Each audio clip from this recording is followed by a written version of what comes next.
ஆண்டவரை 8வது வசனம். படிங்க. இருக்கிறவரும் இருந்தவரும் வருகிறவரும் ஆகிய சர்வ வல்லமையுள்ள கர்த்தர், நான் அல்பாவும் ஒமேகாவும் ஆதியும் அந்தமுமாய் இருக்கிறேன் என்று திருவள்ளுவர் பற்றுகிறார். பாருங்க, ஆதியும் அந்தமும் அப்படிங்கப்போ ஆரம்பம் நான் தான் எல்லாத்துக்கும் அப்படிங்கிறார்.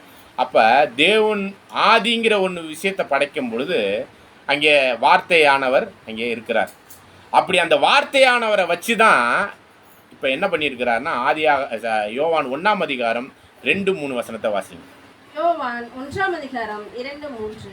அவர் ஆதியிலே தேவனோடு இருந்தார், சகலமும் அவர் மூலமாய் பாருங்க, ஆதியிலே தேவனோடு இருந்தார். தேவனாய் இருந்தாருன்னா போட்டிருக்கு, தேவத்தன்மையில் இருந்தாருங்கிறதா சரியான மொழிபெயர்ப்புன்னு நம்ம பார்க்குறோம். சரிங்களா, முத வசனத்துக்கு. அப்ப தேவனோடு இருந்தார்.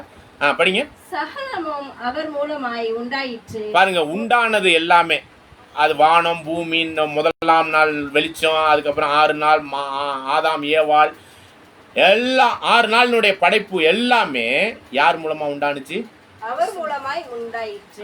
யாரு? ஆண்டவராய் இயேசு கிறிஸ்து மூலமாக தான் உண்டானுச்சு.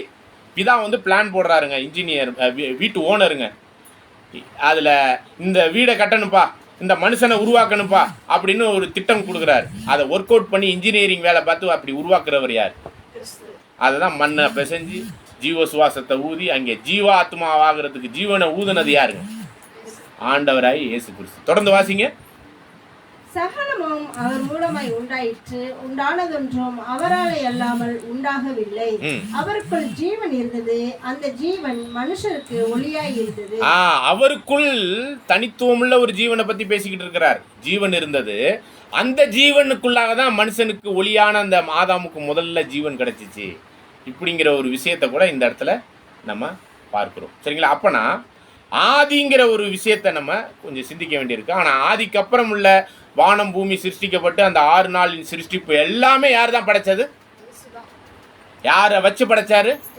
பிதாவாகிய தேவன் இயேசு கிறிஸ்துவை வைத்து எல்லாத்தையும் படைக்கிறார். அவரை அல்லாமல் வேற எதுவுமே படைக்கப்படலை. அப்படின்னா ஆதிக்கு முன்னாடி அவர் இருந்தாரா இல்லையா? நம்முடைய ஆண்டவராக இயேசு கிறிஸ்து ஆதிக்கு முன்னாடி இருந்தாரா இல்லையா அப்படிங்கிறத ஒரு கேள்வியாக எழுப்பிட்டு நம்ம பிதாவை பற்றி நம்ம ஒரு ஆராய்ச்சிகளில் போகும்போது அதை பற்றி நம்ம சிந்திக்கலாம். சரிங்களா? இப்போ என்ன பண்ணலாம் அப்படின்னா, பரிசுத்த ஆவியினுடைய காரியத்தை குறித்து நம்ம சிந்திப்போம். டீ வராதனால கொஞ்சம் பரிசுத்த ஆவிக்குள்ளே சீக்கிரமாக போயிடலாம். சரிங்களா? இப்போ பரிசுத்த ஆவியானவர் இல்லைங்களா? இப்போ என்னென்னா, ஒரு விஷயம் நம்மளுக்கு ஓரளவு கிளியர் ஆகிருக்கும். பிதாவாகிய தேவன் ஒருவர் உண்டு, அதை பற்றி நம்ம சிந்திக்க வேண்டியிருக்கு. ஆண்டவராக இயேசு கிறிஸ்து ஒருவர் இருக்கிறார், அவர் தான் பழைய ஏற்பாடு முழுவதிலுமே டீல் பண்ணார் அப்படிங்கிறத நம்ம புரிஞ்சுக்கிறோம். பிதாவை ஒரு காலத்திலும் அவருடைய சத்தத்தையும் அவரை ரூபத்தையும் அவரை அறியாமல் தான் இருந்திருக்கிறாங்க அப்படிங்கிறதெல்லாம் நம்ம தெளிவாக புரிஞ்சிட்டோம். ஆனால் பிதாவை பற்றி ஆராய்ச்சிக்குள்ளே நம்ம இன்னும் போகலை. இப்போ என்னென்னா, பரிசுத்த ஆவி அப்படிங்கிறது ஒரு தனிதபத்துவத்தினுடைய ஒரு செயல்பாடா அப்படிங்கிறத நம்ம சிந்திக்கலாம். சரிங்களா? இப்போ ஆதியிலே வானத்தையும் பூமியை சிருஷ்டித்தார். பூமியானது ஒழுங்கின்மையாக இருந்துச்சு. அப்பையில் ஆவி என்ன பண்ணுச்சுங்க? அசைவாடி கொண்டிருந்தது. அப்போ அந்த அசைவாடுகிற அந்த செயல்பாட்டில் தான் அடுத்த சில படைப்புகள் 6 நாளைக்கு படைக்கப்படுது. சரிங்களா? அப்போ பரிசுத்த ஆவி அப்படிங்கிற அந்த தேவனுடைய காரியமாக இருக்கிற ஆவி, அந்த வல்லமைக்குரிய அந்த ஆவி செயல்படும் பொழுது தான் என்ன நடந்துச்சுன்னா, ஒளி உண்டானுச்சு. பூமியை செம்மைப்படுத்தினார், மேலே தண்ணீர் கீழே தண்ணீர்னு பிரித்தார், மரஞ்செடி கூடிய உருவாக்குனது எல்லாமே பரிசுத்த ஆவியினுடைய வல்லமைக்கு அந்த ஒரு காரியத்தினால தான் அதை செயல்படுத்தினாருங்கிறது ஆதியிலிருந்தே நம்ம புரிந்து கொள்ளக்கூடிய ஒரு விஷயமாக நம்ம முதல் வசனத்திலேருந்தே நம்ம புரிந்து கொள்கிறோம். இப்போ ஆண்டவர் என்ன சொன்னார் அப்படின்னு பார்த்தீங்கன்னா, நான் போய் ஸ்தலத்தை ஆயத்தம் பண்ணிட்டு வந்து கூட்டிட்டு போறேன்னு சொன்னார். அப்போ வந்து கூட்டிட்டு போறது 2000 வருஷத்துக்கு முன்னாடி போயிட்டார், வர்றது நம்மளை கூட்டிட்டு போகிற ஏறக்குறைய 2000 வருஷம் ஆயிடுச்சு. அப்போ இடையில யாரை டீல் வைக்கிறதுக்காக தான் அவர் என்ன சொன்னார்னா, நான் போய் தேற்றவாளனாகிய சத்தியத்தின் ஆவியை உங்களுக்கு அனுப்புகிறேன் அப்படிங்கிறத சொல்கிறார். சரிங்களா? அந்த சத்தியத்தின் ஆவி வரும்பொழுது என்ன நடக்கும் அப்படிங்கும்போது யோவான் 16ஆம் அதிகாரம் 7-8 வசனத்தை வாசிக்கலாம். யோவான் 16ஆம் அதிகாரம் 7ஆம் வசனம் 8ஆம் வசனம். நான் உங்களுக்கு உண்மையை சொல்லுகிறேன், நான் போகிறது உங்களுக்கு பிரயோஜனமாய் இருக்கும். நான் போகாதிருந்தால் தேற்றரவாளன் உங்களிடத்தில் வரார். நான் போவேனே ஆகில் அவரை உங்களிடத்திற்கு அனுப்புவேன். அவர் வந்து பாவத்தை குறித்தும் நீதியை குறித்தும் நியாய தீர்ப்பை குறித்தும் உலகத்தை கண்டித்து உணர்த்துவார். ஓகே, இப்ப நம்மள ஆண்டவர் போய் பரலோகத்துல இருந்துட்டார், பிதாவினுடைய வலது பாரசத்துல. அவர் போய் நம்மளுக்கு தேற்றுறதுக்கும் ஆற்றுறதுக்கும் வழி நடத்துறதுக்கும் என்னத்தை அனுப்புறார்? சரிங்களா? சத்தியத்தின் ஆவியான பரிசுத்தாவியாகிய தேற்றவாளனை அனுப்புறேன்னு சொல்றார். சரிங்களா? அவர் பெந்தகோஸ்த நாள்ல பரிசுத்தாவி அக்கினிமயமான நாவுகளாக வந்து இறங்கி அங்கே அந்நிய மொழி பேசி அங்கே சுவிசேஷமானது உலகமெங்கும் அறிவிக்கப்படுறதுக்கு தான் இந்த பரிசுத்தாவி. இன்னும் பரிசுத்தாவினுடைய மெயின் நோக்கம் என்னன்னா, நம்மளை வழி நடத்தி பரலோகம் கொண்டு போறதுக்கு எல்லா ஆறுதலும் தேறுதலுக்கான அந்த ஆவியினுடைய செயல்பாட்டினால தான் செயல்பட போகிறோம். சரிங்களா? இப்ப இந்த பரிசுத்த ஆவியினுடைய காரியத்துல நம்ம ஏற்கனவே கேள்வி கேட்டதன்படி பிதா குமாரன் பரிசுத்தாவின் நாமத்தினால ஞானஸ்தானம் கொடுக்கணுங்கிறப்ப அப்ப அந்த பரிசுத்தாவிங்கிற ஒரு நாமமும் அங்கே இன்க்ளூட் ஆயிருக்கு. அப்ப அது தனித்துவமுள்ள ஒரு நபருக்குரிய ஒரு ஆற்றலாக தான் இங்கே செயல்படுது. ஆனா நம்ம வேத ரீதியா எங்கேயாச்சும் பரிசுத்த ஆவியாரை தொழுது கொள்ளுங்கள், பரிசுத்த ஆவியார்கிட்ட வேண்டிக் கொள்ளுங்கள் அப்படின்னு ஏதாச்சும் இருக்கா? ஆனா நிறைய இடத்துல நம்ம ஜெபம் பண்றோம், பரிசுத்த ஆவியானவரை துதிக்கிறோம், தொழுது கொள்கிறோம், ஆராதிக்கிறோம், ஸ்தோத்தரிக்கிறோமே. எங்கேயாச்சும் பைபிள் வசனம் இருக்கா? அந்த பாயிண்ட்டுக்குள்ள அப்புறம் வரலாம். நான் ஒவ்வொரு பாயிண்ட்டுக்குள்ளே வந்துடுவேன் நிச்சயமா. சரிங்களா? இப்போ இந்த ஒரு பாயிண்ட்ல நான் கேட்டதுக்கு பற்றியும் சொல்லுங்க. இப்படி பரிசுத்த ஆவியானவரை தொழுது கொள்ளவும் ஸ்தோத்தரிக்கவும் மற்ற அவர்கிட்ட வேண்டுதல் செய்யவும் அப்படி எதுவும் வசனங்கள் எங்கேயாச்சும் இருக்குதா? சரிங்களா? அப்ப என்ன ஒரு விஷயம் இருக்குன்னா, மனுஷகுமாரனுக்கு எதிராக என்ன வேணாலும் பேசலாம், பரிசுத்தாவிக்கு எதிராக பேசப்படுகிறவைகள் சதா காலத்தில் மன்னிக்கப்படாமல் இரண்டாம் மரணத்துக்கு போயிடுவாங்கிறத ஆண்டவரே பேசியிருக்கிறார். சரிங்களா? அப்போ பரிசுத்தாவிக்கு எதிராக பேசக்கூடாது. இந்த ஒரு பாயிண்டை பற்றி நம்ம வச்சுக்கலாம். அதுக்காக பரிசுத்தாவி மூலமா பிதா கிட்ட ஜெபம் பண்ணணும்னு சொல்லியிருக்கா எங்கேயாச்சும் வசனம்? அவர் நம்மளுக்கு ஆறுதலும் தேறுதலும் தேற்றுதலும் கொடுப்பாருன்னு சொல்லியிருக்கு. அவரை தொழுது கொள்ளணும்னு இருக்கா எங்கேயாச்சும்? அவரை ஸ்தோத்தரிக்கணும்னு சொல்லியிருக்கா? அவர்கிட்ட ஜெபம் பண்ணணும்னு சொல்லியிருக்கா? இதெல்லாம் இல்லாத ஒன்று நம்ம செய்கிறோம்னா அதை ஒரு கேள்வி போட்டுக்குவோம். சரிங்களா? தேவன் எப்படி இருக்கிறார்? தேவன் ஆவியாக தான் இருக்கிறார். சரிங்களா? ஆவியோடும் உண்மையோடும் தொழுது கொள்ளணும். சரிங்களா? அப்ப நாம் அவரை தொழுது கொள்றோம்னா அவர் ஆவிக்குரிய தன்மையில இருக்கிறார். அதை வந்து நம்ம தனித்துவமுள்ள ஒரு ஆவிக்குரிய நபரா இருக்கிறவரை அவரே நம்ம பிரிச்சு இன்னொருத்தர் ஆவியானவர்னு நம்ம சொல்றதுல கரெக்டா இருக்குமா? இருந்தா சொல்லுங்க, நானும் சேர்ந்து தொழுது கொள்றேன் உங்களோட சேர்ந்து. வசனம் இருந்தா சொல்லுங்க, நானும் அப்படியே அவரசுத்தாவிக்கு காலில் விழுந்துடுறேன். காலை காமிங்க எனக்கு. ஓகே, ஓகே, இதை தான் நம்ம சிந்திக்க போறோம். ஓகே, இதை தான் நம்ம வழி நடத்துறதுக்கு ஆறுதலுக்கும் நம்ம தேற்றுறதற்கும் தேவனுடைய பரிசுத்த ஆவி சத்தியத்தின் ஆவி நம்மளுக்கு கொடுக்கப்படுது. நீங்க என்ன சொன்னீங்க?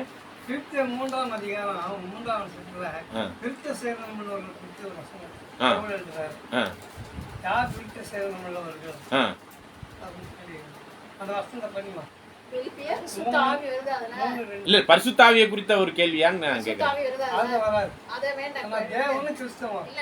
அதுதான் மேக்சிமம் நீங்க பாத்தீங்கன்னா அந்த தொழுது கொள்கிற தன்மையில ஆண்டவரா இயேசு கிறிஸ்து மூலமா பிதாவை தொழுது கொள்வதற்கும் துதிப்பதற்கும் போற்றுவதற்கும் நன்றி சொல்வதற்கும் எல்லாமே இருக்குது. நம்ம பரிசுத்தாவியை நோக்கி தொழுது கொள்கிறதுக்கும் போற்றுவதற்கும் துதிக்கிறதுக்கும் வசனம் இருக்காங்கன்னா இல்லை அப்படிங்கிறதான் பார்க்கணும். அப்ப நான் பரிசுத்தாவினா என்ன அப்படிங்கிறத இப்ப ஆராய்ச்சி பண்ணலாம். பரிசுத்த அலங்காரம் அப்படிங்கிறத ஆவிங்கிறத எங்க கொண்டாடுறீங்க? உள்ளரிக்க கொண்டாடாதீங்க. பரிசுத்த அலங்காரம்னா நம்ம ட்ரெஸ்ஸிங், ஆவிக்குரிய அலங்காரத்தோடு தேவனை தொழுது கொள்ள வேண்டும்.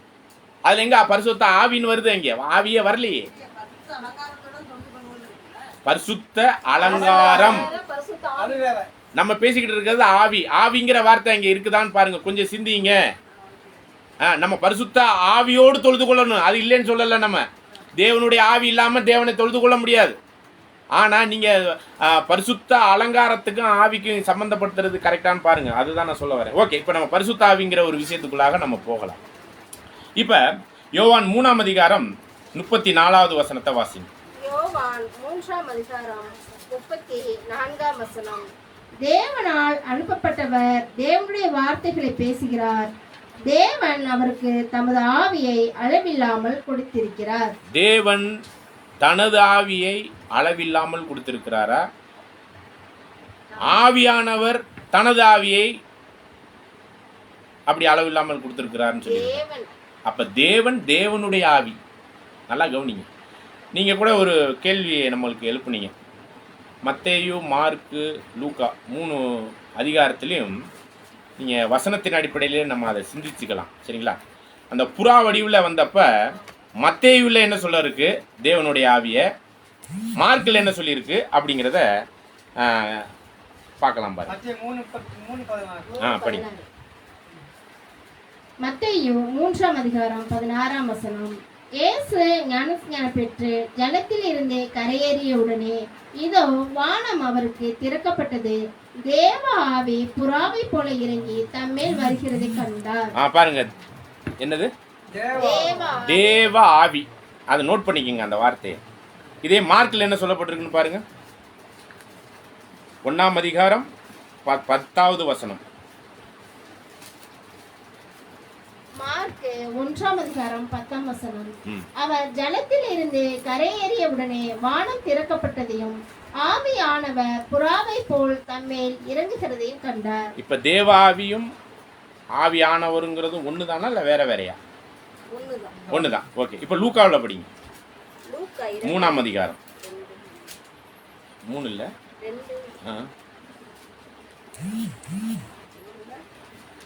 3ஆம் அதிகாரத்துல தான். 21ஆம் வசனம். படி. லூக்கா 3ஆம் அதிகாரம் 22ஆம் வசனம். பரிசுத்த ஆவியானவர் ரூபம் கொண்டு புறாவை போல அவர் மேல் இறங்கினார். இப்ப இந்த 3மே புறா வடிவத்துல வந்த ஒரு விஷயம். ஒரு இடத்துல தேவனுடைய ஆவின்னு சொல்லப்பட்டிருக்கு, இன்னொரு இடத்துல பரிசுத்த ஆவியானவர், இன்னொரு இடத்துல ஆவியானவர் பரிசுத்த ஆவியானவர். தனித்தனியா சொல்லுங்க. ஒன்னு தேவனுடைய ஆவின்னு மத்தேயுல சொல்லியிருக்கு, மார்க்ல ஆவியானவர் சொல்லியிருக்கு, லூக்காவில் பரிசுத்த ஆவியானவர். இது 3 வேற வேறையா ஒன்னே? இதை முதல்ல கண்டுபிடிப்போம். ஒண்ணுதான். அப்ப பேர்ல அந்த எழுத்தாளர்கள் தேவனுடைய ஆவிங்கிறத சொல்றார், ஆவியானவர் சொல்றார், பரிசுத்த ஆவிங்கிறார். பரிசுத்த ஆவிங்கிறதும் தேவனுடைய ஆவிங்கிறதும் ஒண்ணுதானே? அப்ப தேவன் தன்னுடைய ஆவியை அளவில்லாமல் கொடுக்கிறாருன்னா அவருட்ட ஆவியை கொடுக்கிறாரா? பரிசுத்த ஆவின்னு ஒரு தனி நபருங்கிறவர்கிட்ட இருந்து ஆவி வருதா? இப்போ 3வது ஒரு ஆள் இருக்கிறாரா இல்லையாங்கிறது கேள்வியா போச்சு. இப்போ இன்னும் கொஞ்சம் போகலாம். சரிங்களா? ஏன்னா படிக்கலாம் பாருங்க. யோவான் 17:3. யோவான் 17ஆம் அதிகாரம் 3ஆம் வசனம். ஒன்றான மெய் தேவனாகிய உம்மையும் நீர் அனுப்பினவராகிய இயேசு கிறிஸ்துவையும் அறிவதே நித்திய ஜீவன். ஏன் பரிசுத்த ஆவி அறிவது நித்திய ஜீவன் போடல? ஏன்னா தேவன் ஆவியா இருக்கிறார், தேவனுடைய ஆவியை தான் நம்மளுக்கு கொடுக்குறார். அதான் பரிசுத்த ஆவி, சத்தியத்தின் ஆவி, ஆவியானவர்னு நம்ம சொல்லிக்கிட்டு இருக்கிறோம். சரிங்களா? தேவனுடைய ஆவி அது நம்மளுக்கு கிடைக்குது. அதான் ஆவியானவர். நம்ம தமிழ் மொழிபெயர்ப்புல ஆவியானவர்னு அவர்னு சேர்த்து கொஞ்சம் கொடுத்துட்டோம். ஆனால் ஒரிஜினலில் நான் ஆங்கிலத்தில் படித்தோம்னாலும் கிரேக்கத்தில் போய் படித்தீங்கன்னா ஸ்பிரிட், அவ்வளோதான். ஸ்பிரிட் ஆஃப் காட், தேவனுடைய ஆவி. ஆங்கிலத்தில் மார்க்கில் படித்தீங்கன்னா ஸ்பிரிட் பீயிங் அவர் அப்படின்னு போடல, ஸ்பிரிட், அவ்வளோதான். Holy spirit, spirit, god spirit, இவ்வளோ தான் போட்டிருக்கு. ஒரிஜினலில் நீங்கள் கிரேக்க பதத்துலேயும் பார்த்தீங்கன்னா அவர் என்ற வார்த்தையை மரியாதை நிமித்தம் தமிழில் கொடுத்துருக்குறாங்களோ ஒழிஞ்சு தனித்துவமுள்ள ஒரு நபராக நம்ம பார்க்கிறது எப்படிங்கிறத ஒரு கேள்வியை மட்டும் நம்ம எழுப்பிக் கொள்ளலாம். சரிங்களா? லூக்கா 24ஆம் அதிகாரம் 19வது வசனம். லூக்கா 24ஆம் அதிகாரம் 19வது வசனம். அவர் எவைகள் என்றார். அதற்கு அவர்கள் நசரேயனாகிய இயேசுவை குறித்தவைகளே. இல்ல லூக்கா 24:49. லூக்கா 24ஆம் அதிகாரம் 49வது வசனம். என் பிதா வாக்குத்தத்தம் பண்ணினதை இதோ நான் உங்களுக்கு அனுப்புகிறேன், நீங்களோ உங்களிடத்திலிருந்து வரும் பெலனால். பாருங்க, நீங்களோ உங்களிடத்திலிருந்து வரும் பெலனால். உங்களிடத்திலிருந்து வரும் பெலனா? உன்னதத்திலிருந்து. ஐயோ, வார்த்தையை மாத்தாதீங்க. சரிங்களா? இது எங்கடா வந்துச்சு நம்மளுக்கிட்ட இருந்து பெலன்?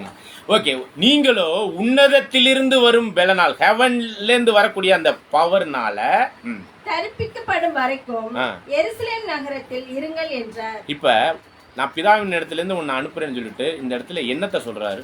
பரிசுத்தாவியை சொல்றாரா? பெலன் அப்படின்னா வல்லமை. திருவிழத்தில் படிங்க பிரதர். என் தந்தை வாக்களித்த வல்லமையை நான் உங்களுக்கு அனுப்புகிறேன், நீங்கள் உன்னதத்திலிருந்து வரும் அவ்வல்லமையால் ஆட்கொள்ளப்படும் வரை இந்நகரத்திலேயே இருங்கள் என்றார். அப்போ ஜெருசலேம் நகரத்தில் அவங்க பெந்தகோஸ்த நாள் வரையும் இருந்தாங்க. பெந்தகோஸ்த நாள் அன்னைக்கு அவங்க மேலே என்ன வந்தது? பரிசுத்தாவி வந்தது. அதுக்கு தேவனிடத்திலேருந்து வரக்கூடிய பவர். இப்போ ஒன்றும் இல்லைங்க, ஒரு இந்த வெயிட்டான இந்த பொருள் இருக்குது, இதை தூக்கணும்னா என் கைக்கு பவர் இருக்கணும், அப்போ தான் தூக்க முடியும். அந்த பவரை உனக்கு கொடுக்குறேங்கிறார்.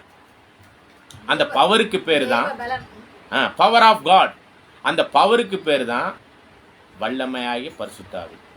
பாருங்க, படைப்பின் சிருஷ்டிப்புல தேவன் இருக்கிறார், கிறிஸ்து இருக்கிறார். ஆனால் தேவனிடத்திலேருந்து வரக்கூடிய அந்த பரிசுத்தாவிங்கிற வல்லமையினால தான் ஒளி எல்லாத்தையுமே அவர் செயல்படுத்துகிறார்.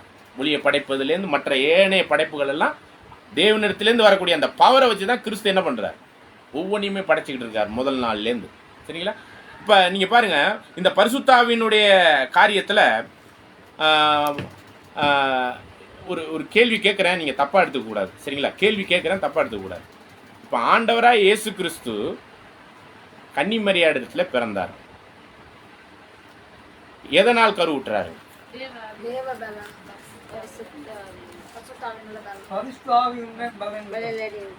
ஓகே, இப்போ கேள்வி என்னன்னா, தப்பாக எடுத்துக்கக்கூடாது, புரிந்து கொள்ளுதலுக்காக தான் இந்த கேள்வியை கேட்குறேன். இப்போ நம்முடைய ஆண்டவருக்கு அப்பா பரிசுத்தாவியா பிதாவா?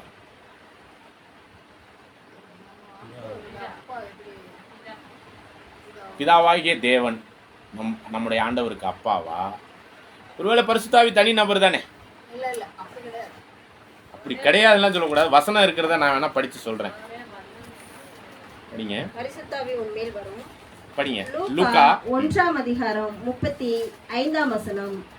தேவதூதன் அவளுக்கு பிரதியுத்தரமாக, பரிசுத்த ஆவி உன்மேல் வரும், உன்னதமானவருடைய பலம் உன்மேல் நிழலிடும், ஆதலால் உன்னிடத்தில் பிறக்கும் பரிசுத்தம் உள்ளது, தேவனுடைய குமாரன் எனப்படும்.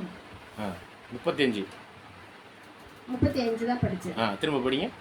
தேவதூதன் அவளுக்கு பிரதியுத்தரமாக, பரிசுத்த ஆவி உன்மேல் வரும். இப்ப பரிசுத்தாவி உன்மேல் பவர் வரும். அந்த பவர்னால பரிசுத்தாவினால் கருவுற்றார் அப்படின்னு வச்சுக்கிட்டோம்னா, பரிசுத்தாவி ஒரு தனி நபர். இப்ப பரிசுத்தாவினால் பிறந்தவரா பிதாவினால் பிறந்தவரா? நான் கேள்வியை தப்பா கேட்டுக்கிட்டு இருக்கிறேன். நீங்க தப்பா புரிஞ்சுக்கிட்டு என்னை எதுவும் கல்லால் எடுத்து அடிச்சுக்கூடாது. சரிங்களா? விஷயம் என்னன்னா, பிதாவினுடைய ஒரே பேரான குமாரன் தான் நம்முடைய ஆண்டவர் வந்து பரிசுத்தாவின் அவருடைய வல்லமை, தேவனுடைய வல்லமையினால் கருவுற்றாருன்னு தான் வசனம் சொல்லுதை ஒழிஞ்சு, தனி நபர்த்துவத்தில் கொண்டு போனீங்கன்னா நம்ம ஆண்டவர் பரிசுத்தாவிக்கு பிறந்தாரா பிதாவுக்கு பிறந்தாரான்னு கேள்வி வருது. இருக்கிறது ரெண்டே பேர் தான். ஒன்று யார்? பரிசுத்தாவிங்கிறது அவருடைய வல்லமை, அவருடைய பவர். அந்த பவர்னால கன்னிமரியால் கருவுறாங்க. இதுதான் விஷயமா அந்த வசனத்தில் பார்த்தான். தேவ பலன் உன்மேல். அப்போ உன்னிடத்தில் பிறக்கக்கூடிய குழந்தை யாருடையது? உன்னதமானவருடைய குழந்தை எனப்படும். அதை கூட நம்ம வசனத்தில் படிக்கலாம் பாருங்க. அதாவது 31. வானதூதர் அவரிடம், தூய ஆவி உன்மீது வரும், உன்னத கடவுளின் வல்லமை உன்மீது நிழலிடும், ஆதலால் உம்மிடம் பிறக்க போகும் குழந்தை தூயது, அக்குழந்தை இறைமகன் எனப்படும். தேவனுடைய மகன் தான் எனப்படும். சரிங்களா? அதுல 31 32. இதோ நீ கர்ப்பவதியாகி ஒரு குமாரனை பெறுவாய், அவருக்கு இயேசு என்று பெயரிடுவாயாக. அவர் பெரியவராய் இருப்பார், உன்னதமானவருடைய குமாரன் எனப்படுவார். கர்த்தராகிய தேவன் அவருடைய பிதாவாகிய தாவீதின் சிங்காசனத்தை அவருக்கு கொடுப்பார். ஓகே, அப்ப இது எல்லாமே யாரை அடையாளப்படுத்துனா பிதாவை தான் அடையாளப்படுத்துது. அவருடைய வல்லமையாகிய பரிசுத்தாவினால் கருவுற்றார். அவருடைய வல்லமை செயல்பட்டுச்சு. சரிங்களா? அதனால கருவுற்றது. இப்ப இன்னும் பாருங்க, பரிசுத்தாவினுடைய வரங்கள்லாம் தேவனுடைய வல்லமையினால் அந்நிய மொழி பேசினாங்க. அற்புதம், அந்த வல்லமை வெளிப்பட்டது. ஆண்டவர் போய் அந்த பரிசுத்தாவியை பெற்ற பிறகுதான் அற்புதம் அதிசயம்லாம் பண்றாரு. 30 வயசுக்கு முன்னாடி பண்ணதா யாராவது இருக்கா? அப்ப தேவனுடைய பலனா இருக்கக்கூடிய அந்த வல்லமை வந்த பிறகுதான் அவர் என்ன பண்ண ஆரம்பிக்கிறார்னா அற்புதம் அதிசயம்லாம் பண்றாரு. இந்த பரிசுத்தாவினுடைய வல்லமை அப்போஸ்தலர்கள் மேல் வந்து இறங்கும் போதுதான் அற்புதம் அதிசயம்லாம் பண்ண ஆரம்பிக்கிறாங்க. அது தேவனிடத்திலிருந்து வரக்கூடிய வல்லமை, அது தேவ ஆவியினுடைய காரியமாக அங்கே செயல்படுது. அவருடைய ஆவியை கொடுக்குறது, அது அவருடைய வல்லமையை கொடுக்கிறார் அப்படிங்கிறதான் அர்த்தமாகுது. சரிங்களா? யோவான் 14ஆம் அதிகாரம் 26வது வசனம். யோவான் 14ஆம் அதிகாரம் வசனம் 26. என் நாமத்தினாலே பிதா அனுப்ப போகிற பரிசுத்த ஆவியாகிய தேற்றரவாளனே எல்லாவற்றையும் உங்களுக்கு போதித்து நான் உங்களுக்கு சொன்ன எல்லாவற்றையும் உங்களுக்கு நினைப்பூட்டுவார். ஓகே, அப்ப அவர் போய் அனுப்பக்கூடிய பரிசுத்தாவி நம்மளுக்கு எல்லாவற்றையும் அந்த காரியத்துல போதித்து தெளிவுபடுத்தக்கூடிய அந்த வல்லமையோடு நம்மளுக்கு செயல்படும், நம்ம சிந்தையோடு டீல் பண்ணும். அதுதான் மெயினா சொல்றாரு. சரிங்களா? அப்போஸ்தலர் 3ஆம் அதிகாரம் 33வது வசனத்தை நம்ம வாசிக்கலாம். அப்போஸ்தலர் 3ஆம் அதிகாரம் வசனம் 2ஆம் அதிகாரம் 33, மன்னிக்கவும். 2ஆம் அதிகாரம் 33ஆம் வசனம். அவர் தேவனுடைய வலது கரத்தினாலே உயர்த்தப்பட்டு பிதா அருளிய வாக்குத்தத்தத்தின்படி பரிசுத்த ஆவியை பெற்று நீங்கள் இப்பொழுது காண்கிறதும் கேட்கிறதுமாகிய இதை பொழிந்தருளினார். பாருங்க, பொழிந்தருளினார், நாவை போல வந்துச்சு பரிசுத்தாவி. இதை பொழிந்தருளினார், அந்த பொழிந்தருளினதுனால இதை காண்கிறீர்கள் அப்படின்னு சொல்றாரு. இந்த பரிசுத்தாவினுடைய வல்லமையாகி அந்த தேவனுடைய ஆவி வரும் பொழுது அவங்க என்னத்தை பார்த்தாங்க? அதில் என்ன பார்த்தாங்க? நாவு மாதிரி வந்துச்சு. அந்த செயல்பாடு என்னவா இருந்துச்சுன்னு கேட்குறேன். திரும்ப படிங்க அந்த ஒரு வசனத்தை முன்னாடி படிச்சது. அவர் தேவனுடைய வலது கரத்தினாலே உயர்த்தப்பட்டு பிதா அருளிய வாக்குத்தத்தத்தின்படி பரிசுத்த ஆவியை பெற்று நீங்கள் இப்பொழுது காண்கிறது. பாருங்க, பரிசுத்த ஆவியை பெற்றதுனால இப்பொழுது நீங்கள் காண்கிறதும் கேட்கிறதுமான இதை பொழிந்தருளினார். எதை பொழிந்தருளினால்? பரிசுத்தாவி. அப்ப காண்கிறதும் கேட்டது என்ன? சத்தியம். அப்போஸ்தலர்கள் வாயினால வந்தது என்னங்க? சத்தியம். அதை காண்கிறதும் கேட்கிறதுமான எதை பொழிந்தருளினார்? பரிசுத்தாவியை பொழிந்தருளினார். அப்ப அங்கே கண்டதும் கேட்டது என்ன? அவருடைய வார்த்தை. யாருடைய வார்த்தை? தேவனுடைய வார்த்தை. இப்ப பாருங்க, மாமிசமும் ரத்தமும் பரலோக ராஜ்யத்தை பிரவேசிப்பதில்லை. அப்ப ஆண்டவர் சொல்றார், ஆவியை பத்தி ஒரு விஷயம் சொல்றார். யோவான் 6:63 படிங்க. யோவான் 6ஆம் அதிகாரம் 63ஆம் வசனம். ஆவியே உயிர்ப்பிக்கிறது, மாம்சமானது ஒன்றுக்கும் உதவாது. நான் உங்களுக்கு சொல்லுகிற வசனங்கள் ஆவியாயும் ஜீவனாயும் இருக்கிறது. இப்ப பாருங்க, இது ரொம்ப தெளிவான ஒரு வசனம். என்னன்னா, நான் சொல்ற வார்த்தை ஆவியா இருக்குது, அது ஜீவனையும் கொடுக்குது. அப்ப இந்த வார்த்தை, இப்ப பாருங்க, பைபிள் படிக்கிறோம். அந்த பைபிள் சத்தியத்தின் ஆவினால நம்ம புரிந்து கொள்ளுதலுக்கு வர்றோம். இந்த புரிந்து கொள்ளுதலினுடைய அந்த மைண்ட் இருக்கு இல்லையா, அதை தான் என்னன்னு சொல்றாரு, அந்த வார்த்தை ஆவியாயும் ஜீவனமா உங்களுக்கு இருக்குது அப்படிங்கிறதையும் சொல்ல வர்றாரு. அப்ப அந்த வார்த்தை, ஆண்டவர் தேவனுடைய வார்த்தையா இருக்கிற அந்த வார்த்தை தான் இங்க பூமியில மனிதனா மனுக்குலத்துக்குள்ள ரட்சகரா வந்தார். அந்த வார்த்தையின் படியே வாழ்ந்து காமிச்சார். அதான் சத்தியம், நானே சத்தியம் சொன்னார். அந்த சத்தியத்தின் ஆவியை அப்படிங்கும்போது அவர் போய் அங்கேருந்து தேவனுடைய வல்லமையா இருக்கிற அவருடைய ஆவிக்குள்ளாக இந்த சத்தியங்கள் எல்லாம் நம்மளுக்கு வெளிப்படுத்துறார். இதுதான் அந்த காரியத்திற்காக தான் இந்த அவருடைய வல்லமை பயன்படுத்தப்படுது. சரிங்களா? அப்போஸ்தலர் 2ஆம் அதிகாரம் 17-18 வசனம். அப்போஸ்தலர் 2ஆம் அதிகாரம் 17-18. கடைசி நாட்களில் நான் மாம்சமான யாவர் மேலும் என் ஆவியை ஊற்றுவேன். அப்பொழுது உங்கள் குமாரரும் உங்கள் குமாரத்திகளும் தீர்க்க தரிசனம் சொல்லுவார்கள். உங்கள் வாலிபர் தரிசனங்களை அடைவார்கள். உங்கள் மூப்பர் சொப்பனங்களை காண்பார்கள். என்னுடைய ஊழியக்காரர் மேலும் என்னுடைய ஊழியக்காரிகள் மேலும் அந்த நாட்களில் என் ஆவியை ஊற்றுவேன். ஓகே, இது வந்து கடைசி நாள் சொல்லப்பட்டிருக்கு. அந்த கடைசி நாளுக்கு ஆரம்பமாக தான் பெந்தகோஸ்தே நாளில் ஆவியை சிலருக்கு தான் ஊற்றினார். ஆனால் அந்த வசனம் சொல்லுது மாமிசமான யாவர் மேலும் ஊற்றுவேன்னு சொல்லப்பட்டிருக்கு. யோவேல்ல வரும் யாவர் மேலும். அது எப்போனாக்க உலக ஜனங்களுக்கு அந்த சத்தியத்தின் ஆவியை வந்து நம்மளுடைய ரட்சிப்பு நிறைவேறும் பொழுது அவர்களுடைய ரட்சிப்பின் காலத்தில் அவர்களுக்கு ஊற்றப்படுறதை பற்றி சொல்லும்போது தான் நம்மளுக்கு இங்கே கொடுக்கப்பட்டிருக்கிற இந்த ஒரு ஆவியை பற்றி நம்ம பார்க்குறோம். இப்போ பாருங்கள், இந்த சத்தியத்தின் ஆவி கிடைக்குவதற்கான அதனுடைய செயல்பாட்டுக்கான காரியத்தை ஆண்டவர்கிட்ட அப்போஸ்தலர்கள் கேட்குறாங்க. படிக்கலாம் பாருங்க. அப்போஸ்தலர் 1ஆம் அதிகாரம் 8வது வசனம். அப்போஸ்தலர் 1ஆம் அதிகாரம் 8ஆம் வசனம். பரிசுத்த ஆவி உங்களிடத்தில் வரும்போது நீங்கள் பலன் அடைந்து எருசலேமிலும் யூதேயா முழுவதிலும் சமாரியாவிலும் பூமியின் கடைசி பரியந்தமும் எனக்கு சாட்சிகளாய் இருப்பீர்கள் என்றார். பாருங்க, ஆவியினாலே பலன் அடைந்து எல்லா உலகத்தில் உள்ள எல்லா தேசத்துக்கும் போய் நீங்க என்ன பண்ணுவீங்க? சாட்சியா இருப்பீங்க. அப்ப சத்தியத்தின் ஆவி பவரை வந்து செயல்படுறது தான் இங்க செயல்பாடா நம்ம பார்க்கணும். சரிங்களா? ஆண்டவருக்கு கூட எப்படின்னு பாருங்க. அப்போஸ்தலர் 10ஆம் அதிகாரம் 37-38. அப்போஸ்தலர் 10ஆம் அதிகாரம் வசனம் 37-38. யோவான் ஞானஸ்நானத்தை குறித்து பிரசங்கித்த பின்பு கலிலேயா நாடு முதற்கொண்டு யூதேயா தேசமெங்கும் நடந்த சங்கதி இதுவே. நசரனாகிய இயேசுவை தேவன் பரிசுத்த ஆவியினாலும் வல்லமையினாலும் அபிஷேகம் பண்ணினார். தேவன் அவனோடு கூட இருந்தபடியினாலே அவர் நன்மை செய்கிறவராயும் பிசாசின் வல்லமையினால் அகப்பட்ட யாவரையும் குணமாக்கிறவராயும் சுற்றி திரிந்தார். ஓகே, இப்ப பரிசுத்த ஆவிங்கிறது ஒரு வாட்டி அப்படி கொடுத்துட்டா அப்படி கொடுத்தது தானே. அதுக்கப்புறம் என்ன கொஞ்சம் கொஞ்சமா டம்ளரா நிரப்புற மாதிரியா இருக்கும்.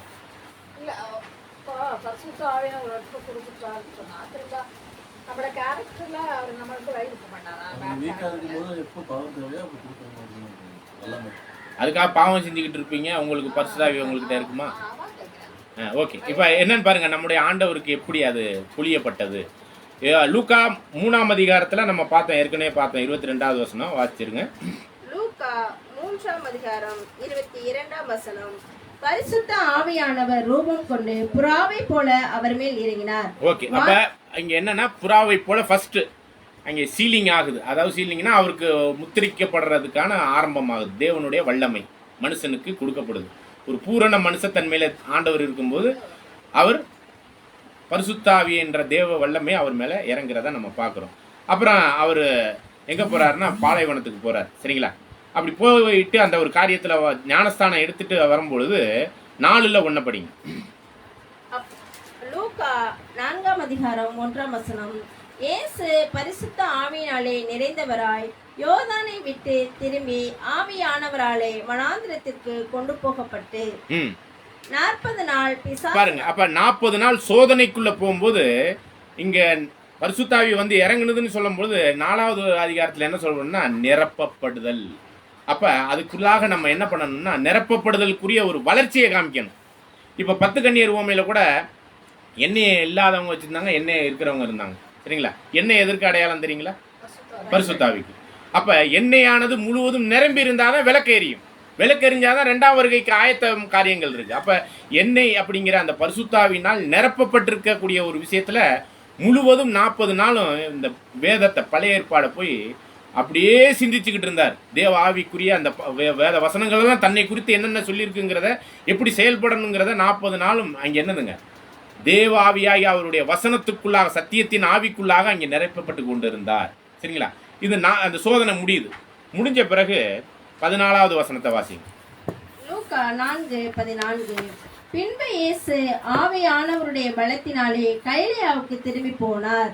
அவருடைய கீர்த்தி சுற்றிலும் இருக்கிற தேசம் எங்கும் பரம்பிற்று. பாருங்க, அப்பதான் ஆரம்பிக்கிறார். அப்ப இங்க பவரா வந்து இறங்குனது என்னைக்குன்னு பாருங்க. 40 நாள் முடிஞ்ச பிறகுதான் படிங்க திரும்ப அந்த ஒரு வசனத்தை. பின்பு இயேசு ஆவியானவருடைய பலத்தினாலே பவரோடு செயல்படக்கூடிய பவர் ஆல்ரெடி இறங்கிருச்சு. ஆனா முழு நிறைவான பவரோடு செயல்படக்கூடிய அந்த முழு தன்மை எங்க கிடைச்சிச்சுங்க? 40 நாள் முடிச்சுட்டு போகும்போதுதான் அற்புதம் அதிசயம் போதனைக்கெல்லாம் தெளிவா இங்க போய் செய்யறத நம்ம பார்க்கிறோம். அப்ப இது அவர் பரிசுத்தாவியானவர் ஒரு தகப்பனா இவருக்கு இருந்தாக அவர் தான் பரிசுத்தாவிலே கரு விட்டுட்டாரு. அவருக்கு என்ன திரும்ப பரிசுத்தாவி கொடுக்கணுமா? சும்மா யோசிச்சு பாருங்க. அதுல நிரப்பப்படணுமா? அப்புறம் பலப்பட்டு அவர் ஊழியத்தை செய்யணுமா? அப்ப இதுதான் என்னன்னா, நான் போயிட்டு என்ன பண்றேன்னா சத்தியத்தின் ஆவியை உங்களுக்கு அனுப்புறேன்னு சொன்னது வந்து ஒரு மிக முக்கியமான ஒரு விஷயம் இருக்கு. ஆண்டவர் ஒரு சில விஷயங்களை கொஞ்சம் யோசிச்சு பாருங்க. அந்த நாளையாவது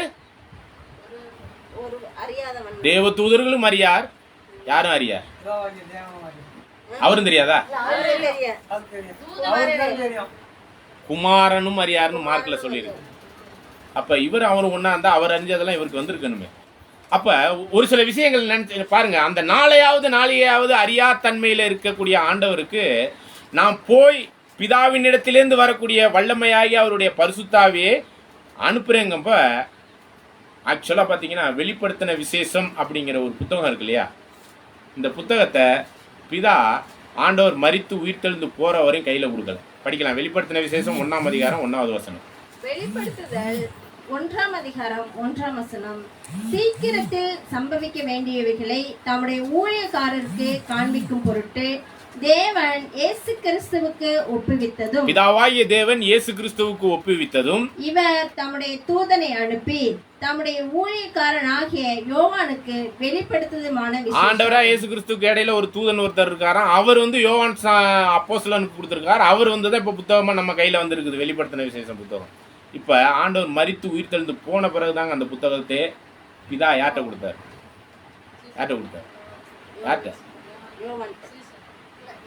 இயேசு கிறிஸ்து கிட்டே கொடுத்தாரு. பாருங்க, வெளிப்படுத்தின விசேஷம் 4ஆம் அதிகாரமா 5ஆம் அதிகாரம் தெரியல, ஒரு முத்திரிக்கப்பட்ட ஒரு புத்தகம் இருக்கு. இதை யார் திறந்து பார்க்கறதுக்கு தகுதி இருக்கு அப்படின்னு ஒரு கேள்வி கேட்கும்போது, மரித்தோரிலிருந்து எழுந்த ஆட்டுக்குட்டியானவருக்கு தான் அந்த உரிமை இருக்கு. அப்ப உயிர் தெளிந்து போன பிறகுதான் அந்த புத்தகமே ஓபன் பண்றதுக்கான அதிகாரம் யாருக்கு வந்துச்சு? படி. வெளிப்படுத்துதல் 5:5. அப்பொழுது முப்பர்களில் ஒருவன் என்னை நோக்கி, நீ அழ வேண்டாம், இதோ யூதா கோத்திரத்து சிங்கமும் தாவீதின் வேருமானவர் புஸ்தகத்தை திறக்கவும் அதன் 7 முத்திரைகளையும் உடைக்கவும் ஜெயம் கொண்டிருக்கிறார் என்றார். அப்ப அவர் மரித்ததுனால ஜெயம் கொண்டு பரலோகத்துக்கு போனதுனால அந்த புத்தகம் அதுக்கு முன்னாடி வரை பிதாவே யார்கிட்ட கொடுக்க முடியல, ஒரு சில மறைபொருள்களை கொடுக்க முடியல. வெளிப்படுத்தின விசேஷத்தினுடைய மறைபொருள்களுக்குரிய அந்த சத்தியத்தின் ஆவி. அப்ப இப்ப நீங்க கொஞ்சம் யோசிச்சு பாருங்க, ஆண்டவர் ஏன் பூமியில இருக்கும்போதே அந்த சத்தியத்தின் ஆவியை கொடுத்துட்டு போக வேண்டியதானே? ஏன் போய் கொடுக்கணும்னா அவர்கிட்ட இருந்து வாங்க வேண்டி இருந்துச்சு அந்த வல்லமைக்குரிய சத்தியத்தின் ஆழங்களை. சரிங்களா? அதை வாங்கின பிறகுதான் என்ன பண்றாருங்க, அதை கொடுக்குறாரு. அப்ப இந்த இந்த ஒரு விஷயம் தான் யோவான் 15ஆம் அதிகாரத்துல நம்ம படிக்கிறோம் பாருங்க. யோவான் 15ஆம் அதிகாரம், ஒரு நிமிஷம், 26, 27. யோவான் 15. பரிசுத்த ஆவி எங்க இருந்து வருகிறது? படிங்க. 26ஆம் வசனம். பிதாவிடத்தில் இருந்து நான் உங்களுக்கு அனுப்ப போகிறவரும் பிதாவிடத்தில் இருந்து புறப்பட்டு வருகிறவருமாகிய சத்திய ஆவியான தேற்றரவாளன் வரும்போது. இப்ப பாருங்க, யார்கிட்ட இருந்து நம்ம என்ன நினைச்சுக்கிட்டோம், இவர் தான் அவர் நினைச்சுக்கிட்டு இருந்தோம்னா கிறிஸ்துவின் இடத்துல இருந்து வர்றதுன்னு சொல்லணும்ல. இவர் போய் அனுப்புடுங்கிறாரு. இப்ப அனுப்புறது எங்க இருந்து புறப்படணும்? நான் போனாதான் அதை அனுப்ப முடியுங்கிறார். அப்ப நான் பிதா கிட்ட இருந்து ஒரு சில மறைபொருள்கள் இருக்கு, அது குமாரனுக்கே தெரியாது. உயிர் தெழுந்து போன பிறகுதான் அவருக்கே தெரிய வந்துச்சு. அந்த மறைபொருள்களுக்குரிய சத்தியத்தின் ஆவிய அங்கே ஆண்டவர் போனாதான் என்ன பண்ண முடியும், அனுப்ப முடியும். சரிங்களா? இப்ப அப்படியே நீங்க வரும்பொழுது அந்த சத்தியத்தின் ஆவி வரும்பொழுது நம்ம அதே 16ஆம் அதிகாரம் 7-8 வசனத்திலையும் நம்ம படிச்சோம், அதையும் படிச்சிருங்க. யோவான் 16ஆம் அதிகாரம் 7ஆம் வசனம். நான் உங்களுக்கு உண்மையை சொல்லுகிறேன், நான் போகிறது உங்களுக்கு பிரயோஜனமாயிருக்கும். நான் போகாதிருந்தால் தேற்றரவாளன் உங்களிடத்தில் வரார். நான் போவேனேயாகில் அவரை உங்களிடத்திற்கு அனுப்புவேன். அவர் வந்து பாவத்தை குறித்தும் நீதியை குறித்தும் நியாய தீர்ப்பை குறித்தும் உலகத்தை கண்டித்து உணர்த்துவார். 13, 14, அதிலே 13. சத்திய ஆவியாகிய அவர் வரும்போது சகல சத்தியத்திற்குள்ளும் உங்களை நடத்துவார். பாருங்க, ஆண்டவருக்கு மனுஷனா வந்திருக்கும் போது ஒரு சில விஷயங்கள் பூமியிலே கற்றுக்கொள்ள வேண்டி இருந்துச்சு. வசனம் இருக்கு, எபிரேயர் 5ஆம் அதிகாரம் 7வது வசனத்துல. கீழ்ப்படிதல்னாலே அங்கே கீழ்ப்படிதலுக்கு கற்றுக்கொண்டு அங்கே தேவ மகிமைக்கு ஏற்றபடி உயர்த்தப்படுறதெல்லாம் வசனங்கள்ல நம்ம பார்க்குறோம். அப்ப இந்த இடத்துல நம்ம பார்க்கும்போது சத்தியத்தின் ஆவி வரும்போது சகல சத்தியத்துக்குள்ளும். அப்ப ஆண்டவர் கொடுத்தது ஒரு பாட்டுன்னு வச்சுக்கோங்க, முக்காவாசி கொடுத்துட்டார். ஆனா ஒரு சில பாட்டு வந்து ஆண்டவருக்கே தெரியாதத சத்தியத்தின் ஆவி மூலமா தான் சகல சத்தியத்துக்குள்ளும் நடத்தப்படுகிற ஒரு விஷயம் இருக்குது. தொடர்ந்து வாசிங்க. சத்திய ஆவியாகி அவர் வரும்போது சகல சத்தியத்திற்குள்ளும் உங்களை நடத்துவார். அவர் தம்முடைய சுயமாய் பேசாமல் தாம் கேள்விப்பட்டவைகள் யாவையும் சொல்லி வரப்போகிற காரியங்களை உங்களுக்கு பாருங்க. பரிசுத்த ஆவிக்குன்னு சுயமா சிந்திக்கிற இது இருக்கான்னு இந்த வசனத்தின்படி பாத்தீங்கன்னா இல்ல. அவருக்கு என்ன சொல்ல அங்க கொடுக்கப்படுதோ, அங்க பர்மிஷன் கொடுக்கப்படுதோ, அதை வந்து அப்படியே சுயமாய் பேசாமல் அங்கே உள்ளதை பத்தி அப்படியே டிரான்ஸ்ஃபர் பண்ணி கொடுப்பாரு. இதான் இங்க சொல்லப்படுது. தொடர்ந்து வாசிங்க. அவர் என்னுடையதில் எடுத்து உங்களுக்கு அறிவிப்பதினால் என்னை மகிமைப்படுத்துவார். பாருங்க, என்கிட்ட இருக்கிற சத்தியத்தையும் எடுத்து உங்களுக்கு சொல்லுவார். பிதாவின் இடத்திலிருந்து அனுப்பப்பட்ட அங்கேருந்து இருக்கக்கூடிய ரகசியத்தையும். அப்ப தேவனிடத்திலும் கிறிஸ்துவின் இடத்திலும் இருக்கக்கூடிய ஆவி ஒருமித்த ஒரு விஷயமாக பவரா வந்து செயல்படுறதுதான் சத்தியத்தின் ஆவி. பாருங்க, அப்படி செயல்படுறதுனால தொடர்ந்து வாசிங்க. பிதாவினுடையவைகள் யாவும் என்னுடையவைகள், அதனாலே அவர் என்னுடையதில் எடுத்து உங்களுக்கு அறிவிப்பார் என்றார்.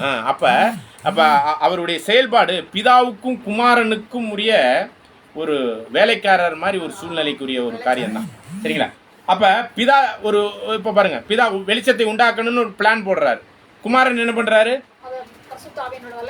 வல்லமை வச்சு லைட்டை உண்டாக்குறாரு. புரியுதுங்களா? சிம்பிள் இதுதான். அப்போ சூரியன் வெளிச்சம் கொடுக்குது, அந்த அணுப்பிளவைகள் அப்படிங்கிற ஒரு விஷயத்த சயின்டிஃபிக்காக அங்கே செயல்படுத்தினது யாருன்னா ஆண்டவர். அந்த திட்டத்தையும் அந்த பிளானையும் அந்த சயின்ஸையும் கற்றுக் கொடுத்தவர் யாருங்க? பிதா. அதை எதை வச்சு பண்ணுறாங்க? சிம்பிள், இவ்வளோதாங்க விஷயம். பரிசுத்தாவிங்கிறது தனி நபர்த்துவத்தினுடைய விஷயமே அல்ல. யாரை மகிமைப்படுத்துறார்? பிதாவையும் மகிமைப்படுத்துறதுக்கு தான் பரிசுத்தாவி, குமாரனையும் மகிமைப்படுத்துறதுக்கு தான் பரிசுத்தாவி. நீங்கள் சொல்லுங்கள், இப்படிப்பட்ட ஒரு தேவனுடைய வல்லமையை நம்ம தொழுது கொள்றதோ போட்டுறதோ கரெக்டாக இருக்குமா? அப்படி வசனமே இல்லைங்கிறது தான் நம்ம உண்மையை பார்த்தோம் நம்ம. ஆகவே இது ஒரு தனி நபர்த்துவம் அல்ல அப்படிங்கிறத மட்டும் இதுலேருந்து நம்ம புரிந்து கொள்ள முயற்சி பண்ணலாம். சரிங்களா? எசேக்கியேல் 39:29.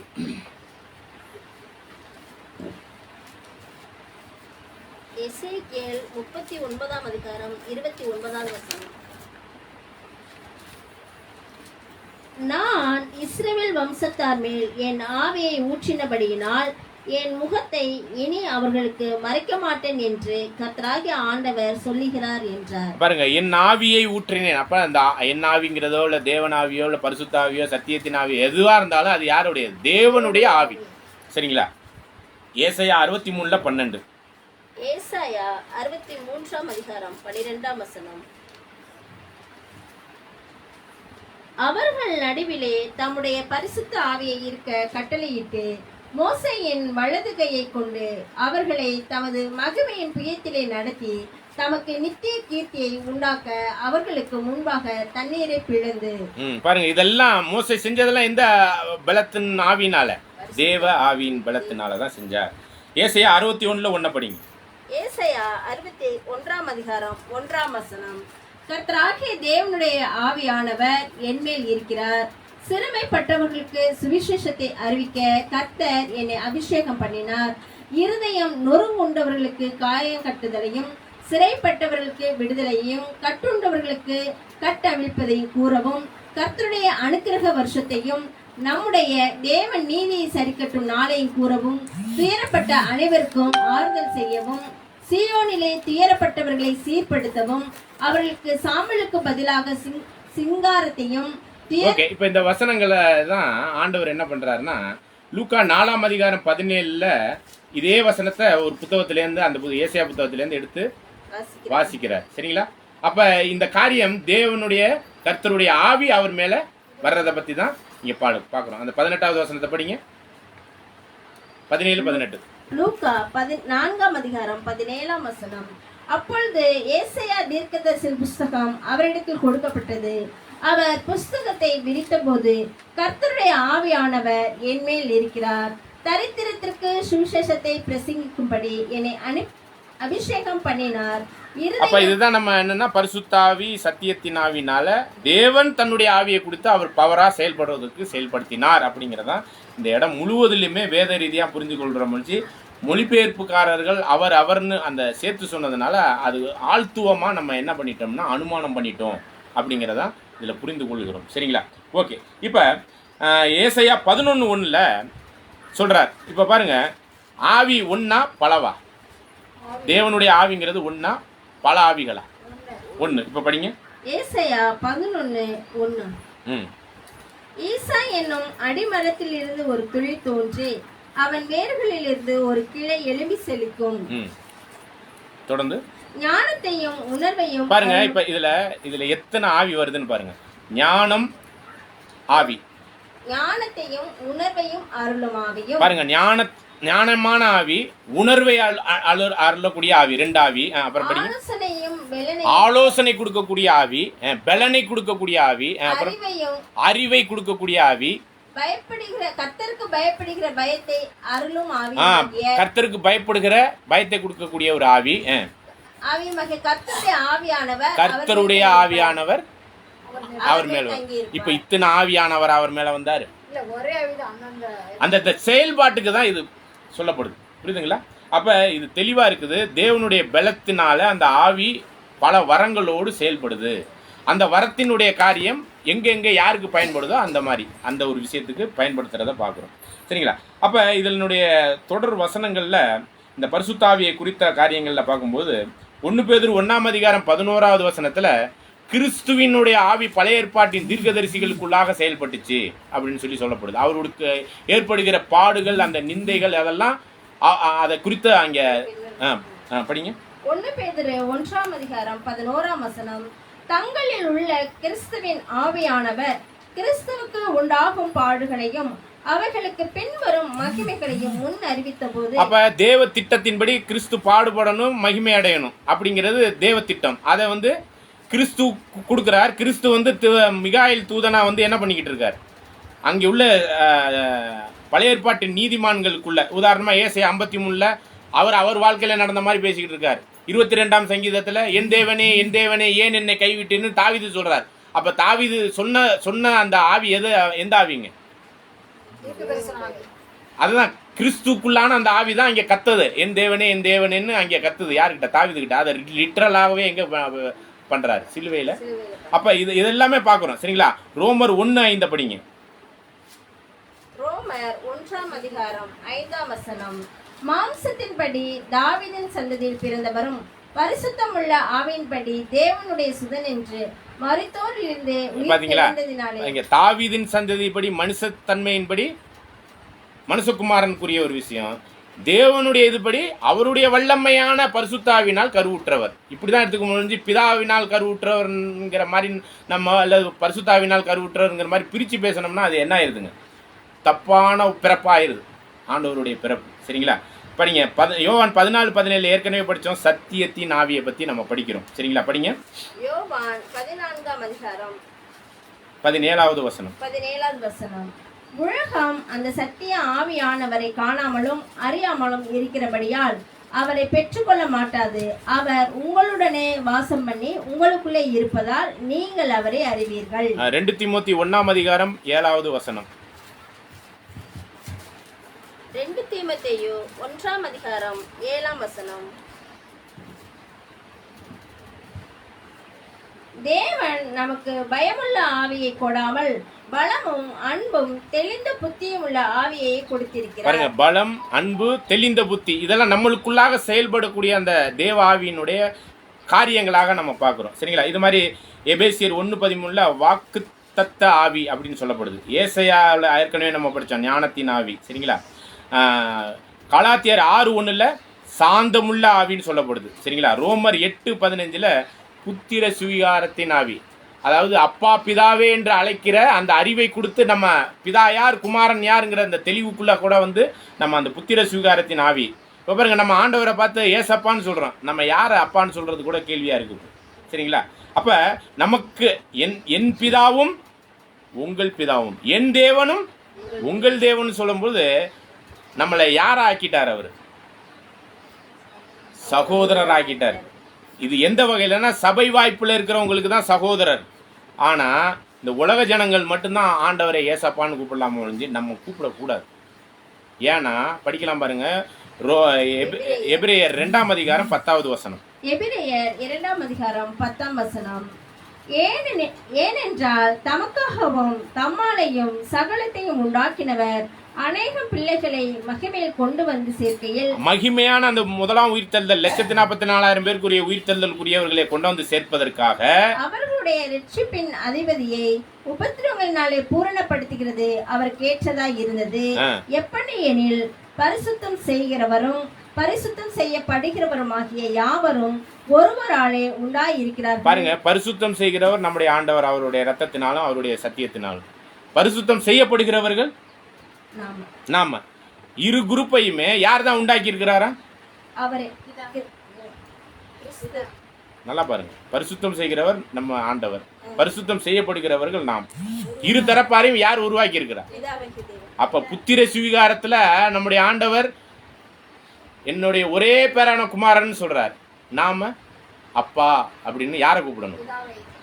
அதனால என்னன்னு பாருங்க, அதனால யாவரும் ஒருவராலே உண்டாயிருக்கிறார்கள். இது நிமித்தம் அவர்களை சகோதரன் என்று சொல்ல அவர் வெட்கப்படாமல். யாரு? நம்ம போய் அவர் அப்பான்னு சொல்லிக்கிட்டு இருக்கிறோம். நம்ம சகோதரன். நல்லா கவனிங்க. நமக்கு அப்பா யாருன்னா பிதா. நமக்கு தேவன் யாருன்னா என் பிதாவும் உன் பிதாவின் இடத்திலும், என் தகப்பன் இடத்திலும் உங்கள் தகப்பன் இடத்திலும் யோவான் 17:20 சொல்றார். படிங்க. யோவான் 17 அதிகாரம். இல்ல 20:17. 20:17.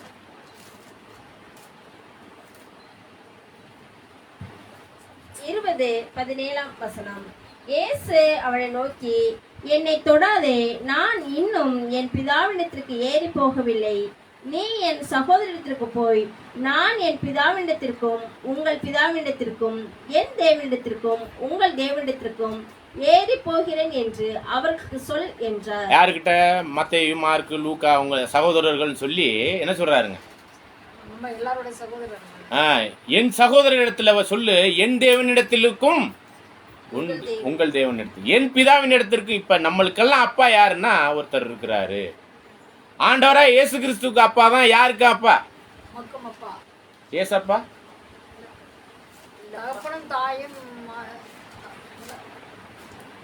நம்முடைய ஆண்டவரா இயேசு கிறிஸ்து ஆக்சுவலா மனுக்குலத்துக்கு தான் அப்பா. ஆவிக்குரிய தந்தை யாருங்க? பூமியில யாரையும் பிதாவென்று அழைக்காது. பரலோகத்தில் இருக்கிற பிதாவை அல்லாமல் உங்களுக்கு வேற யாரும் பிதா இல்லை அப்படின்னு சொல்லிட்டார். அப்ப மனுக்குலத்துக்கு தான் ஆதாமுக்குள்ளாக எல்லாம் மறிக்கிறாங்க. இரண்டாம் ஆதாமா, ரெண்டாவது அப்பாவா இந்த முழு மனுக்குலத்துக்கும் அப்பாவா யார் வர போறா? கிறிஸ்து இயேசு. அப்பனா அம்மா யாரு? சபை. இப்ப சொல்லுங்க, சபையா இருக்கிறவங்க போய் ஆண்டவர் அப்பான்னு சொல்லலாமா?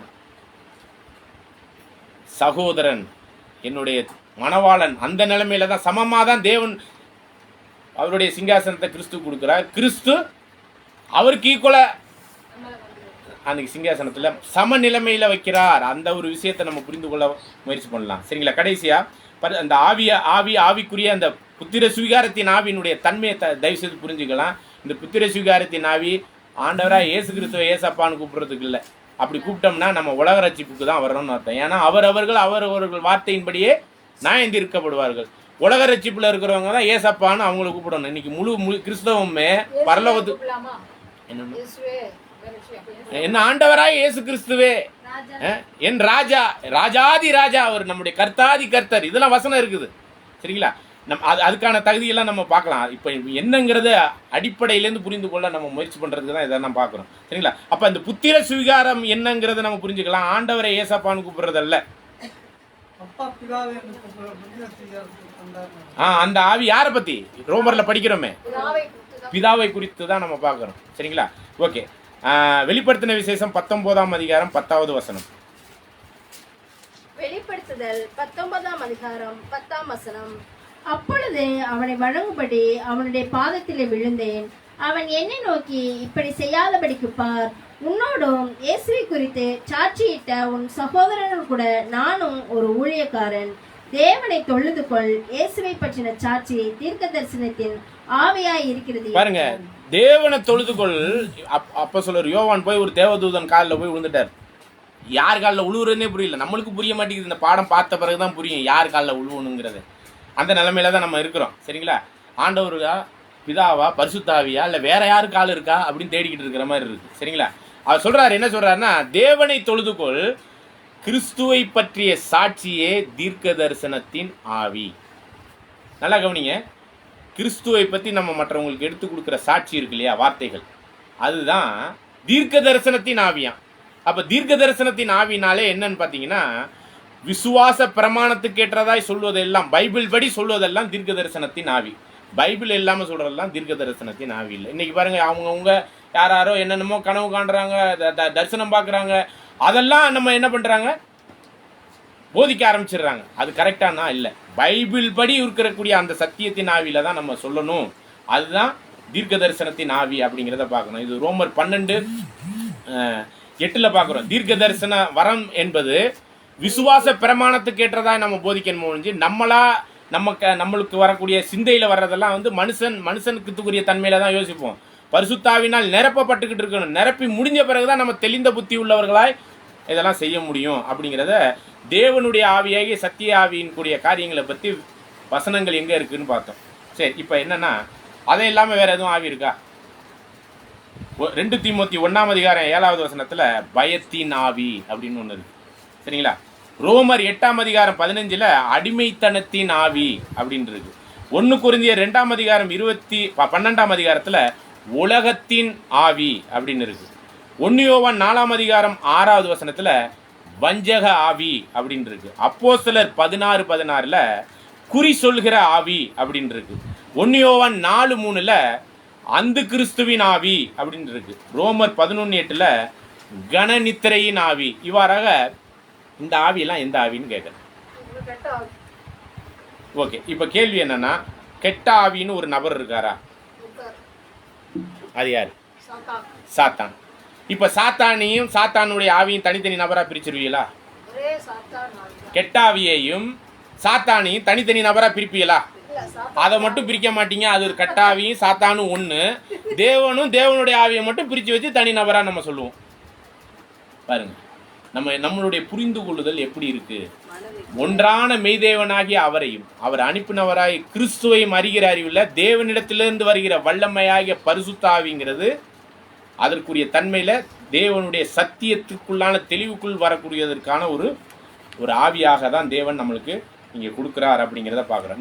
நீங்கள் புதிய ஏற்பாட்டிலலாம் அநேக வசனம் இருக்குது. 1 கொரிந்தியர் 1:3, கலாத்தியர் 1:3, பிலிப்பியர் 1:3, ரோமர் 1:3, 1 பேதுரு 1:3, 2 பேதுரு 1:3, என்னன்னு தெரியல, 3:3 வருது அதில். ஆனால் அதில் வர்றதெல்லாம் 2 பேர் தான் வருவாங்க. படிச்சிங்கன்னா அந்த ஒவ்வொரு கடிதத்திலையுமே 2 பேரை மட்டும்தான் சொல்லியிருக்கும். படிங்க, உதாரணத்துக்கு படிங்க. கலாத்தியர் 1:3 பிதாவாகிய தேவனாலும் நம்முடைய கர்த்தராகிய இயேசு கிறிஸ்துவினாலும் உங்களுக்கு கிருபை. ஏன் பரிசுத்த ஆவிங்கிற நபர்னால எதையும் சொல்லலைங்க? 2 நபர் தான் அங்கேருந்து தான் எல்லாமே செயல்படணும். உங்களுக்கு எல்லாமே இது எல்லாமே வசனங்கள். நான் சொன்னதெல்லாம் வசனம் நோட் பண்ணிட்டு நீங்கள் போய் பாருங்கள்.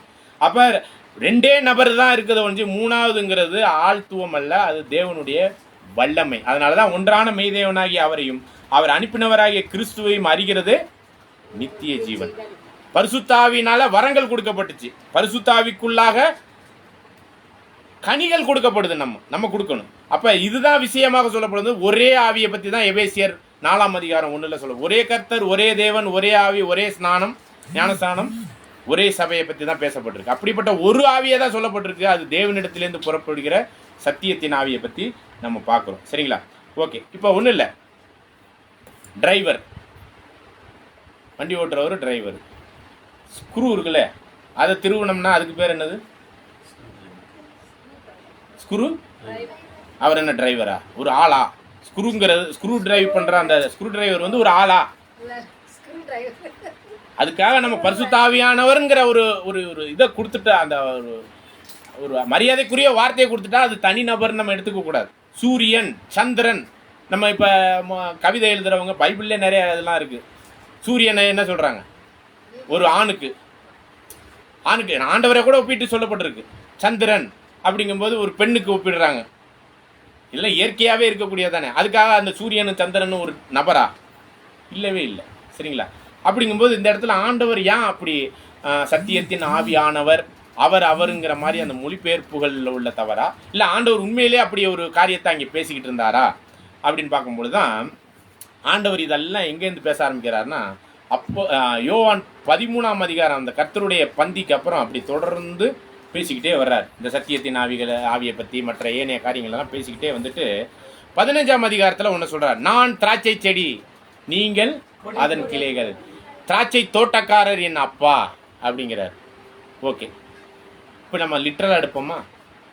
அவர் சொன்னதெல்லாம் அப்படியே லிட்டரலாக எடுத்துக்குவோம். நான் திராட்சை செடின்னு சொன்னார். திராட்சை செடியா? அவர் திராட்சை செடியான்னு நான் கேட்குறேன். அப்படி எடுக்க மாட்டேங்கிறோம் இல்லையா? அது ஒரு ஓமை. நீங்கள் அதன் கிளைகள். அப்பனா நம்ம அதன் கிளைகள்லாம் லிட்டரலாக போய் அந்த கிளை மாதிரி நம்ம இது பண்ணுறோமா? அதுக்கான ஆவிக்குரிய அர்த்தத்தை தானே நம்ம யோசிக்கிறோம். அந்த வகையில் தான் சத்தியத்தின் ஆவிக்குரிய அந்த மரியாதை கொடுக்கப்பட்ட அந்த ஒரு வார்த்தைகள் எல்லாம் நம்ம என்ன தப்பாக புரிஞ்சு கொள்ள வேண்டாம் அப்படின்னு பார்த்தீங்கன்னா, அது ஒரு ஓமையாக, அடையாள பாஷையாக பேசப்பட்ட ஒரு விஷயம் அப்படிங்கிறத மட்டும் இந்த இடத்துல நீங்கள் புரிந்து கொள்ள வேண்டும். சரிங்களா? படிக்கலாம். யோவான் 16ஆம் அதிகாரம் 25வது வசனம். அதாவது ஆண்டவர் இந்த பரிசுத்த ஆவியை பற்றிலாம் 13, 14, 15, 16ஆம் அதிகாரம் வரையும் பேசிக்கிட்டே வர்றார். இந்த பரிசுத்த ஆவியினுடைய காரியத்தை பேசிக்கிட்டே வரும்போது ஒரு வார்த்தை சொல்றார். படிங்க. யோவான் 16ஆம் அதிகாரம் 25வது வசனம். 25ஆம் வசனம். இவைகளை நான் உவமைகளாய் உங்களுடனே பேசுகிறேன், காலம் வரும், அப்பொழுது நான் உவமைகளாய் உங்களிடத்தில் பேசாமல் பிதாவை குறித்து வெளிப்படையாக உங்களுக்கு அறிவிப்பேன். அது வரையும் அப்ப வெளிப்படையா அவங்களுக்கே புரிய வைக்கல. யாருக்கு? சீசர்களுக்கு. அப்ப இதெல்லாம் பரிசுத்த ஆவியானவர் அப்படிங்கிற ஒரு மரியாதைக்குரிய ஒரு வார்த்தை கொடுத்ததுக்காக நம்ம என்ன தப்பா புரிஞ்சு கொள்ள வேண்டாம்னா, இது ஒரு தனிநபர்த்துவங்கிறத பற்றி தப்பா புரிந்து கொள்ளணும். இது வந்து மொழிபெயர்ப்புல உள்ள தவறுகளும் இருக்கு. அதே நேரத்தில் ஆண்டவர் பேசினதெல்லாம் இதெல்லாம் என்னதுங்க, ஓமையா பேசினாராம். அப்ப தேவனிடத்திலேருந்து வருகிற கிறிஸ்துவனிடத்திலேருந்து எடுத்து சொல்லுகிற ஒரு தனி செயலாக்கத்தை வல்லமைக்குரிய ஒரு தனி நபரா நம்ம கருத்துக்கிட்ட முடிஞ்சு ஆண்டவர் பேச வந்ததெல்லாம் அது ஒரு ஓமையினுடைய அடையாளமாக தான் இந்த இடத்துலலாம் நம்ம புரிந்து கொள்ள வேண்டும் அப்படிங்கிறத நம்ம பார்க்குறோம். சரிங்களா? பழைய ஏற்பாட்டிலையும் பார்த்தீங்கன்னா அநேக இடத்துல உதாரணமாக ஆசரிப்பு கூடாரம் போடுறதுக்கு யூதா கோத்திரத்தில் வந்த அந்த அவருக்கு தேவனுடைய ஆவினால என்ன பண்ணாருங்க, அதெல்லாம் சித்திர தையல் பண்ணி அழகழகான அந்த ரூபங்களை கொடுத்து எல்லா வேலைகளையும் செய்கிறதுக்கான அந்த இன்ஜினியரிங் ஒர்க்கை செயல்படுத்துறதுக்கு தேவன் என்ன பண்ணாருங்க, அவங்களுக்கு ஞானமுள்ள ஆவியை கொடுத்த பிறகு தான் அதை செயல்படுத்தினாங்க. சிம்சோன் கூட பாருங்க, அந்த கழுதையின் தாடையை எடுத்து அந்த இடத்துல நீங்க வசனம் படிச்சீங்கன்னா பரிசுத்த தேவ ஆவி அவர் மேல வந்ததுனால அவர் என்ன பண்ணாராம், 1000 பேர். அப்ப வல்லமை வரலன்னா அப்ப அந்த பவர் வந்த பிறகுதான் அங்கே அவர் என்ன பண்றாரு, திரும்ப அந்த தூணை இது பண்ணும்போது பாருங்க, அங்க தேவ வல்லமையா இறங்கினதுனாலே அங்கே பவர் வந்துச்சு, அங்கே செயல்பட்டார். இதெல்லாம் பழைய ஏற்பாட்டுல தேவ ஆவிங்கிறதோ பரிசுத்த ஆவிங்கிறதோ இல்ல வல்லம், அது எல்லாமே தேவ வல்லமையாக செயல்பட்ட காரியங்களையே அப்படின்னு தான் நம்ம வசனங்கள்லாம் பார்க்குறோம். அப்ப இதுதாங்க நம்ம புரிந்து கொள்ள வேண்டிய ஒரு தெளிவுக்குள்ள நம்ம வரணும். அப்ப இந்த பரிசுத்த ஆவிங்கிறது ஒரு தனிநபர்த்துவத்தை சொல்லவில்லை அப்படிங்கிறத பற்றி புரிந்து கொள்ளணும். சரிங்களா? ஓகே. இப்போ நம்ம பரிசுத்த ஆவிங்கிறதுக்கான அவுட்லைனுக்கான ஒரு சில விஷயத்தை பற்றி நம்ம புரிந்து கொண்டோம் அப்படின்னு பற்றி நம்ம இதில் வச்சுக்கலாம். இதோட இந்த பரிசுத்தாவி அப்படிங்கிற ஒரு தலைப்புக்குரிய ஒரு விஷயத்தையும் நம்ம நிறைவு செஞ்சுட்டு ஒரு டீ பிரேக்குக்குள்ளே நம்ம கடந்து செல்லலாம். சரிங்களா? இதுக்கப்புறம் ஒரு 15 நிமிஷம் கழிச்சு இன்னும் ஒரு 1 மணி நேரம் 1.25 மணி நேரத்துக்கான ஒரு பாடம் மட்டும்தான் இருக்குது பிதாவை பற்றி. அதில் எல்லா விஷயத்தையும் கன்க்ளூட் பண்ணி தெளிவான ஒரு விஷயத்தில் நம்ம அண்டர்ஸ்டாண்டிங்குள்ளே வந்துடலாம். தேவன்டாமே கிருபையோடு இந்த ஒரு ஆசீர்வாதமான இந்த 2 செக்ஷனையும் நடத்தி கொடுத்ததற்கு நம்முடைய ஆண்டவரும் இரட்சகருமா இருக்கிற கிறிஸ்துவின் மூலம் எல்லா துதி ஸ்தோத்திரங்களையும் நம்முடைய பிதாவாகி தேவனிடத்திலே ஏறெடுத்து கொண்டு இந்த ஒரு காரியத்தை நிறைவு செய்வோம். ஓகே, நன்றி.